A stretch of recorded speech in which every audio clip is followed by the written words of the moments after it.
This one's deep. I need a couple shovels to get to this one. Um, he's currently being drafted as the running back 66. Wow. So translation, he's not being drafted. And I was looking at my rankings. I actually have him as the running back 72. So this is like an all or nothing pick with your last dart throw in the draft. I've actually foreshadowed it a couple times on the show and some of our mock drafts and things like that. It's Ryquell Armstead. If you don't know who this guy is, he's on the Jacksonville Jaguars. He's the backup to Leonard Fournette. And look, Armstead is a total lottery pick. That's all banking on Leonard Fournette getting cut or traded. If you don't know who he is, he was a rookie last season. He was a fifth-round pick out of Temple. He's a big, strong runner.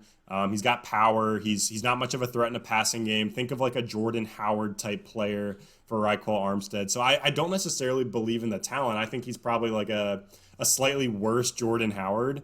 And Jordan Howard's not someone that gets you super hyped up for fantasy, but he's had some success as an RB2 in fantasy football over the past couple of years because he's gotten work. So when I look at Ryquell Armstead, I think that potential is there if Leonard Fournette gets cut or traded, which I'll get into a little bit later on, but I want to talk about Armstead first. He didn't get a ton of work last season, but Leonard Fournette missed week 17. So when Armstead got an opportunity and got the start, he put up 10 carries for 33 yards, which I know efficiency-wise isn't great. Yeah. But he also had 5 receptions for 52 yards and a touchdown. So not saying we can take much from one game, but 19 and a half PPR fantasy points when he got the start tells me that if he does get this role, he's going to have valuable weeks. And I know they brought in Chris Thompson in Jacksonville with Jay Gruden, and there's that whole narrative about like Fournette's not going to get the passing work, so if Armstead was the starter, he wouldn't get it either. But I do think there is some RB2 value for Ryquell Armstead if he does get the job in Jacksonville. And like I said before, this isn't as much about Armstead as it is about Leonard Fournette.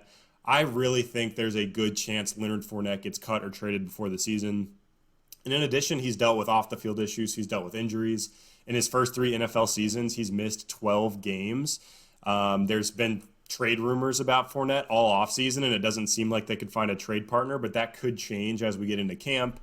And Jacksonville declined his fifth-year option. I mean, this guy was a first-round pick, and he's been fairly successful for the Jaguars, but there's no reason for them to keep him around. They're rebuilding. He's a veteran running back who's going to be looking for a second contract. I don't think Jacksonville's going to be willing to pay that.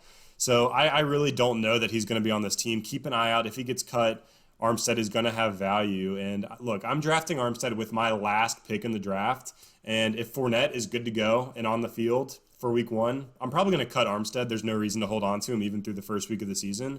But if you haven't heard anything about Fournette and you're drafting in early August or mid-August, I think you should take Armstead or at least consider him with your last pick, because in that 2-week, 3-week window before the regular season, there's a chance he gets cut. We saw it happen with LaShawn McCoy last year. Not quite as big of a name, not quite as young of a name, but it happened. And I remember the Devin Singletary value shot up when that occurred. So with Ryquell Armstead, I would just draft him, stash him. You know, if Fournette, if word comes out between now and your draft, it's like Fournette's our guy, there's no way we're doing anything with him. Okay, scrap this. But if not, it's worth a really, really deep shot here.